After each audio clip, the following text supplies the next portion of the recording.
Hello बच्चों, तो आपका एक बार फिर से स्वागत है आपके GC point by CP sir YouTube channel पर। तो बच्चों, हम लोग फिजिक्स पढ़ रहे थे कक्षा 12th और उसमें तरंग प्रकाशिकी पढ़ रहे थे। तो उसमें लेक्चर नंबर आगे हम लोग 3 पर चलेंगे और आज हम लोग बात करेंगे हाइगेंस के तरंग सिद्धांत द्वारा प्रकाश के परावर्तन की व्याख्या। तो आइए हम लोग इसमें देखते हैं। ये कक्षा 12th कक्षा 12 और तरंग प्रकाश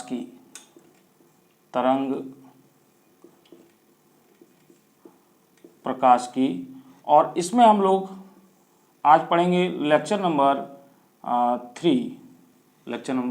3 और इसमें हम लोग बात करेंगे आज जो है हाइगेंस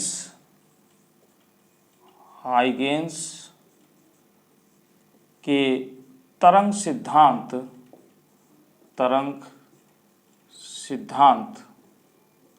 द्वारा प्रकाश के परावर्तन की व्याख्या। तो बच्चों, आज हम लोग इस टॉपिक पर बात करेंगे कि हाइगेंस के तरंग सिद्धांत द्वारा प्रकाश के परावर्तन की व्याख्या इन्होंने किस प्रकार की। तो देखिए, इसके लिए जो है इसमें एक समतल एक परावर्तक पृष्ठ इस तरीके से होता है।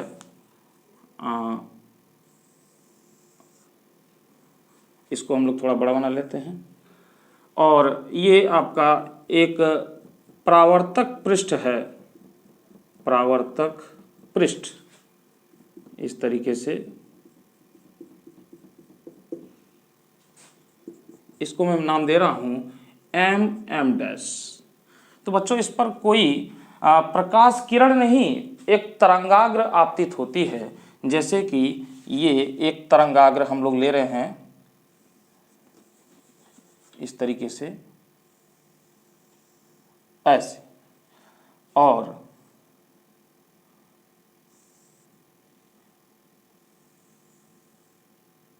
इस तरीके से। बच्चों,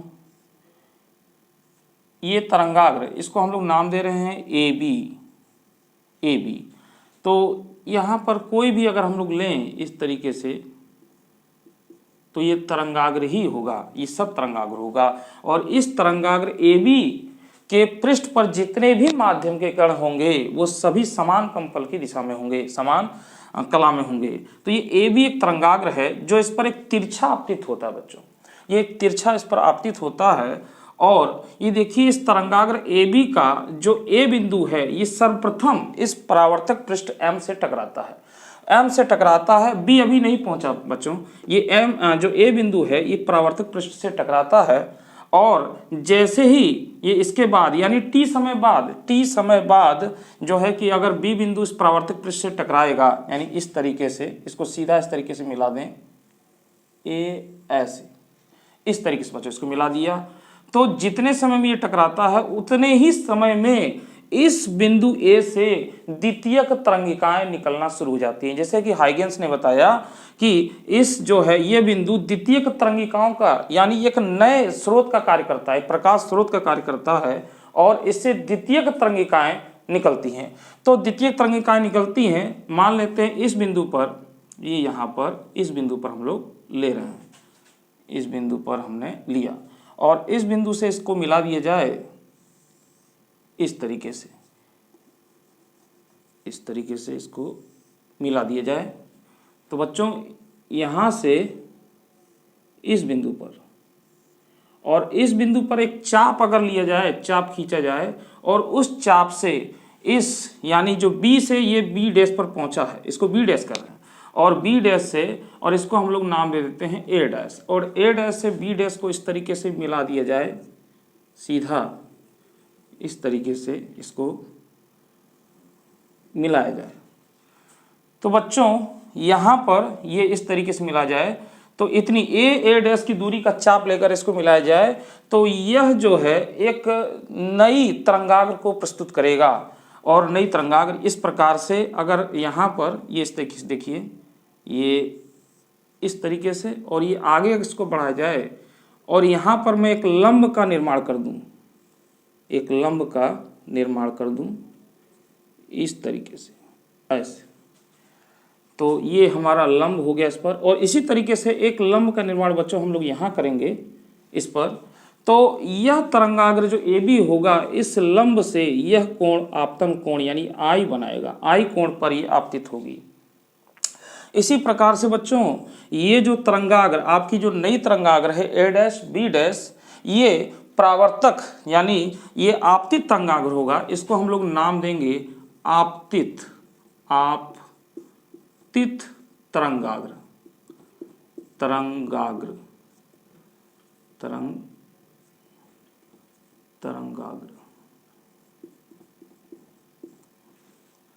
तरंगाग्र।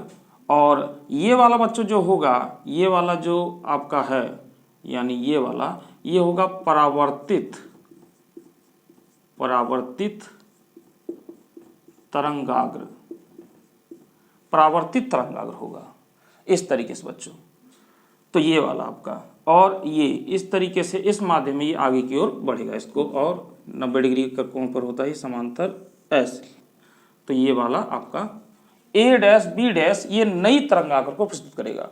अब बच्चों ये जो आई कोण बना रहा है आपतन कोण, तो यहाँ पर देखिए यानी यह जो तरंगाग्र के संचरण की दिशा है, ये इससे यह जो तरंगाग्र ए बी है, ये माध्यम के संचरण की दिशा से अभिलंबवत होता है, यानी यह कोण जो होगा वो 90 डिग्री का होगा, ये कोण जो होगा वो 90 डिग्री का होगा। तो बच्चों ये कोण जब ये 90 डिग्री का है और ये आई कोण है आपतन कोण, तो यह कोण आपका कितना होगा 90 माइनस आई होगा, 90 माइनस आई होगा। उसी प्रकार से बच्चों ये वाला जो कोण होगा पूरा का पूरा ये 90 डिग्री होगा। और हमें अगर ये कोण निकालना है, ये वाला कोण यानी ए डैश बी बी डैश, यानी ये कोण अगर हमें निकालना है तो हम लोग क्या करेंगे, ये 90 डिग्री इस कोण के और इस कोण के बराबर होना चाहिए।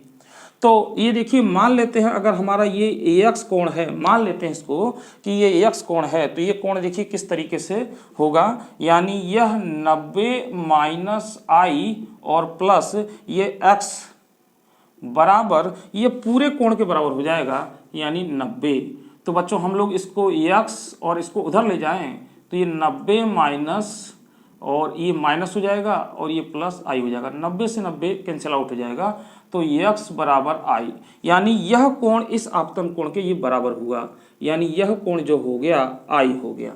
ये पूरा का पूरा ये वाला कोण मैं इस तरीके से बना देता हूँ, ये इस तरीके से कोण हो गया आपतन कोण आई। तो यही प्रक्रिया बच्चों यहाँ पर भी हम लोग अगर देखेंगे तो ये वाला जो कोण होगा अभिलंब से परावर्तित तरंगाग्र, जो परावर्तित तरंगाग्र होगी यह इससे क्या बनाएगी, यह परावर्तन कोण आर बनाएगी। और इसी तरीके से बच्चों यह तरंगाग्र इससे ये वाला कोण जो होगा ये भी आर होगा, इसी तरीके से, इस तरीके से ये भी आर होगा, क्योंकि ये आर है और ये 90 है तो ये 90 माइनस आपका आर हो जाएगा, 90 माइनस आर हो जाएगा, ये 90 माइनस आर हो जाएगा, ये 90 माइनस आर हो जाएगा। तो ये वाला कोण कितना हो जाएगा, ये आर हो जाएगा, इसके बराबर हो जाएगा। तो इस तरीके से ये कोण। अब बच्चों इसमें देखिए दो त्रिभुज आपको दिखाई दे रहे हैं, दो त्रिभुज आपको दिखाई दे रहे हैं, ए बी बी डैश और ए डैश बी डैश, यानी ये।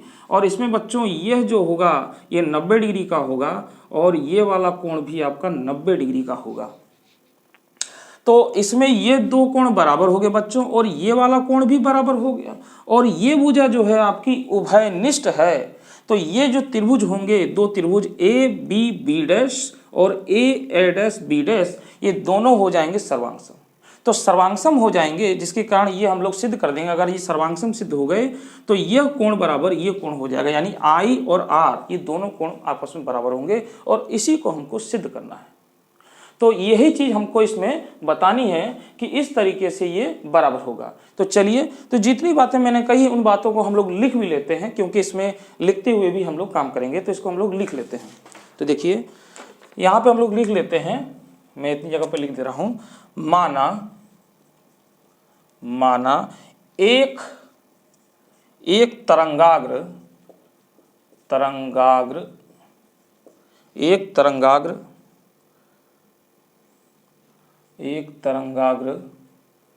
ए बी किसी परावर्तक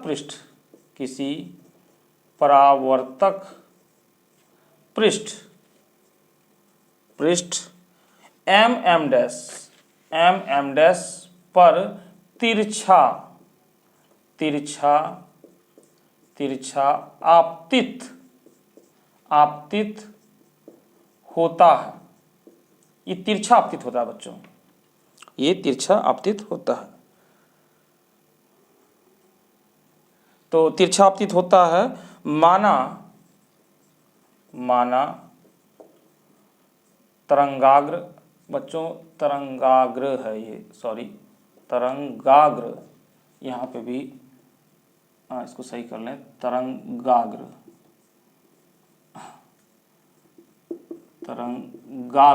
ऐसे लिखा है, तरंगाग्र ए बिंदु सर्वप्रथम पृष्ठ, ये पृष्ठ जो है इसका नाम देंगे हम लोग पृष्ठ एम डैश से टकराता है इतने समय कितना समय हो रहा है, टी समय में ए बिंदु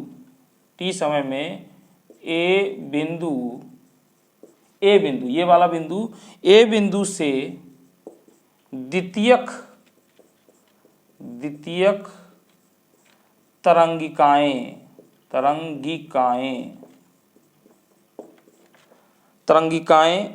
परावर्तित होकर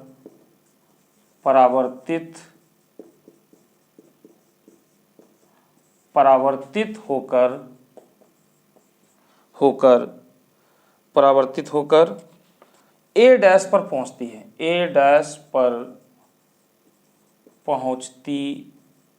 है।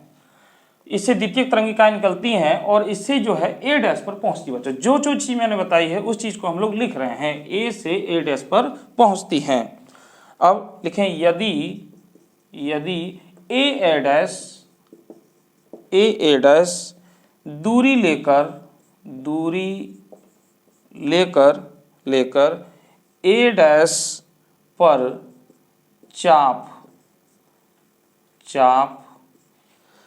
लगाया जाए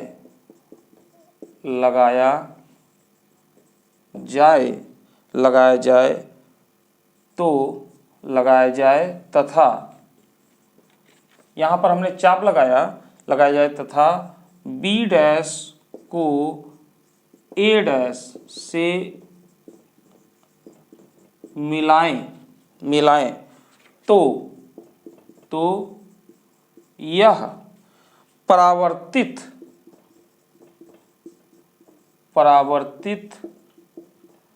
तरंगाग्र को प्रस्तुत करता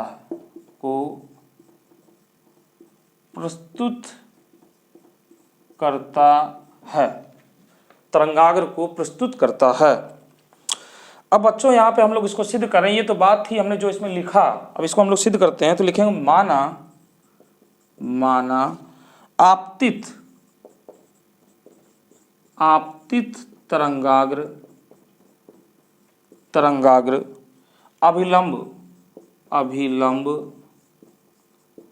अभिलंब से आपतन कोण आई तथा परावर्तित परावर्तित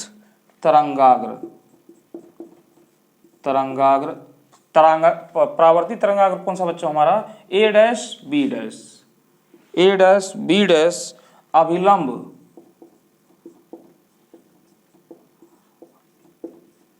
से कोण आर बनाता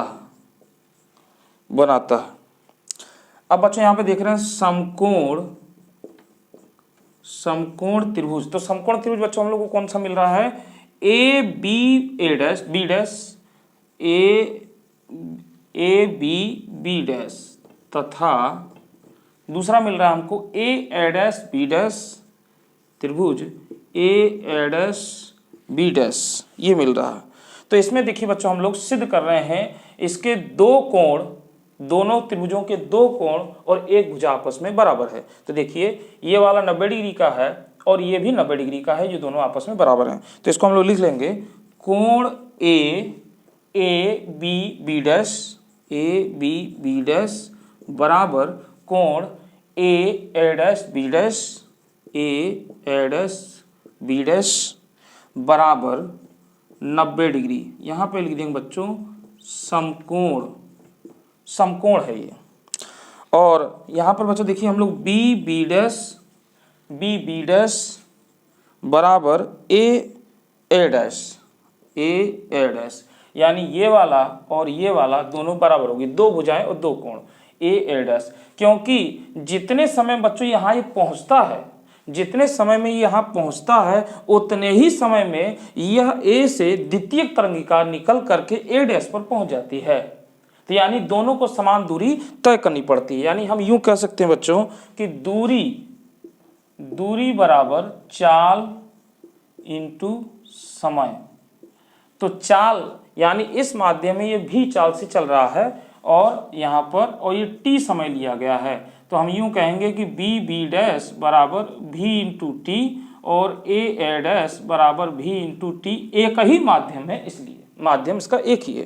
तो यहाँ पे हम लोग इस तरीके से लिखेंगे बराबर भी इंटू टी, यानी एक ही माध्यम है, एक ही माध्यम में समान समय में तय दूरी, इसको यहाँ पे हम लोग लिखते हैं इस बात को। और इसी तरीके से बच्चों यहाँ पर ए बी डैश ये आपका होगा उभयनिष्ठ है। बच्चों ये ए बी डैश दोनों त्रिभुजों में कॉमन है, उभयनिष्ठ है, ये इसके लिए भी है और इसके लिए भी है, तो ये उभयनिष्ठ हो जाएगा। अतः अब बच्चों हमने देखा है कि बी डैश और ए जो है आपका ए डैश, ये दोनों ये भुजा और ये भुजा बराबर की तथा ये कोण भी बराबर है। और ये आपका यानी दो इसमें इसके कोण और दो भुजाएं, मतलब इसकी भुजा बराबर है और ये दोनों कोण आपस में बराबर है और ये वाली उभयनिष्ठ है। तो इससे ये सर्वांगसम सिद्ध होगा। अतः त्रिभुज ए बी डैश तथा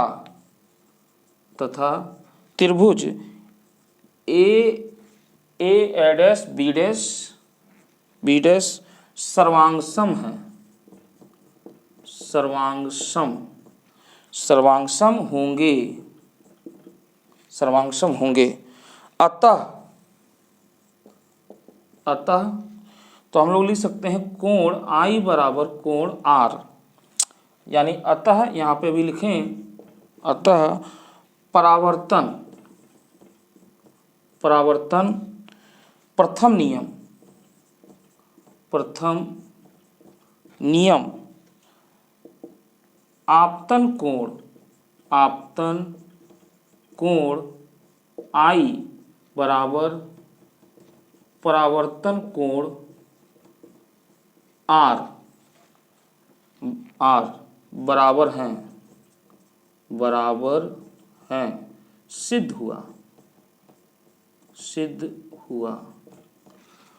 तो बच्चों इस तरीके से आपने देखा कि जो है हाइगेंस के तरंग सिद्धांत के आधार पर हमने परावर्तन की व्याख्या किया। इसको एक बार फिर से हम लोग समझते हैं कि एक तरंगाग्र आपका AB है जो इस M डैश परावर्तक पृष्ठ पर एक तिरछा आपतित होता है। बच्चों इस तरीके से ये आपतित हो रहा है और ये AB आपका तरंगाग्र है और यहाँ पर हमने एक अभिलंब का निर्माण किया है। ये अभिलंब से यह I कोण यानी आपतन कोण बनाता है और यहाँ पर देखें ये तरंगाग्र जो माध्यम के संचरण की दिशा है इससे लंबवत यानी इसके अभिलंबवत होता है। तो यहाँ पर ये वाला जो कोण है बच्चों ये है 90 डिग्री और ये है आई डिग्री यानी आई कोण। और तो ये कितना हो जाएगा 90 में से इसको घटाया गया तो 90 माइनस आई यानी इसके हुआ।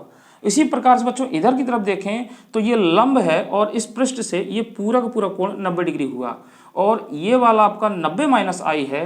तो ये शेष कोण कितना होगा, इस तरीके से हमने इसको देखा कि यह इसी कोण के बराबर हुआ आई और शेष यही प्रक्रिया हमने यहाँ पर भी लगाई है। तो ये जो है आर कोण हुआ, ये आपका परावर्तन कोण है यहाँ पर। तो हमको यह कोण और यह कोण सिद्ध करना है बराबर। तो इसके लिए हम लोग इस त्रिभुज यानी त्रिभुज ए बी डैश और ए डैश बी डैश दोनों को सर्वांग सिद्ध करना होगा। तो इसमें हम लोग देखते हैं कि यहाँ पर ये वाला जो है ए बी डैश ये आपका 90 डिग्री है, ए बी डैश और आपका ए डैश बी डैश यानी ये भी आपका 90 डिग्री है। तो ये समकोण पहला चीज, ये दो कोण इसके आपस में बराबर हो गए, इसका कोण ये बराबर हुआ। इसके बाद बी डैश यानी बी डैश यानी ये वाली भुजा और ए डैश यानी ये वाली भुजा, ये दोनों समान समय में समान दूरी तय कर रही हैं तो ये बराबर हुआ, यानी एक ही माध्यम में समान समय में तय दूरी है ये। इसके बाद बच्चों देखते हैं कि ए बी डैश जो है ये दोनों त्रिभुजों के लिए उभयनिष्ठ है। तो यानी इन दोनों की दो भुजाएं इस तरीके से बराबर हैं और दो कोण आपस में बराबर हैं। तो ये हमारा सर्वांगसम सिद्ध हुआ और सर्वांगसम के नियम के अनुसार ये वाला कोण इन दोनों कोण के बराबर होगा। तो आई होप बच्चों आपको ये समझ में आया होगा। इसके अगले वीडियो में हम लोग इसके अपवर्तन और भी इसकी बात करेंगे, अपवर्तन की व्याख्या तथा अन्य टॉपिकों पे। तब तक के लिए मुझे दीजिए इजाज़त, धन्यवाद।